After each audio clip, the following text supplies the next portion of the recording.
ഇന്ന് നമുക്ക് ഒരു മുളകൂശ ഉണ്ടാക്കാം. അപ്പോൾ ഇത് മുരിങ്ങയുടെ ഇലയും കൊണ്ടുള്ള ഒരു മുളകൂശയാണ്. മുരിങ്ങയുടെ ഇലയ്ക്ക് ഞാനിവിടെ ഓൾറെഡി നേരാക്കി വെച്ചത് കേട്ടോ. പിന്നെ അതുപോലെ തന്നെ പരിപ്പ്, തോരപ്പരിപ്പ് ഞാൻ കുക്കറിൽ വേവിക്കാനും വെച്ചിട്ടുണ്ട്. അപ്പോൾ നമുക്ക് മുളകൂശ ഉണ്ടാക്കാം.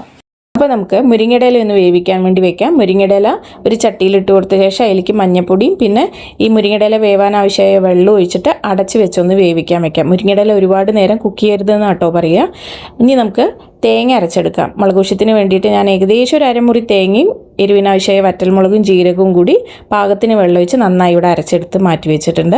ഇനി ഞാനൊരു 1/4 കപ്പ് തോരപ്പരിപ്പാണ് വേവിച്ചത്. ആ പരിപ്പ് ഈ വെന്ത് വന്ന മുരിങ്ങയിലേക്ക് ചേർത്ത് കൊടുത്ത് നന്നായിട്ട് ഒന്ന് മിക്സ് ചെയ്ത് കൊടുക്കുക. കുറച്ച് വെള്ളം ഒഴിച്ച് കൊടുക്കണം കേട്ടോ, പാകത്തിന്. കറിക്ക് ആവശ്യമായ ഉപ്പ് ഇട്ട് കൊടുക്കുക.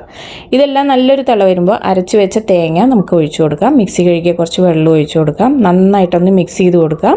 ഇനി നല്ലൊരു തിള വരില്ലേ, ആ സമയത്ത് നമുക്ക് ഫ്ലെയിം അങ്ങോട്ട് ഓഫ് ചെയ്യാം. ഒരുപാട് നേരം തിളച്ചാൽ മുരിങ്ങയുടെ ഇല പിന്നെയും കുക്കായി ഇലയുടെ കളറൊക്കെ അങ്ങോട്ട് മാറിപ്പോവും. ഇനി നമുക്കിതിലേക്ക് കടുക് വറുത്തിടാം. വെളിച്ചെണ്ണയിൽ കടുകും വറ്റൽമുളകും കുറച്ച് ചെറിയ ഉള്ളിയും കൂടിയാണ് ഞാനിവിടെ വറുത്തിടുന്നത്. ചെറിയുള്ളി ഇഷ്ടമാണെങ്കിൽ വറുത്തിട്ടാൽ മതി, പക്ഷേ ചെറിയുള്ളി വറുത്തിട്ടാൽ നല്ലൊരു മണവും നല്ല രുചിയായിരിക്കും.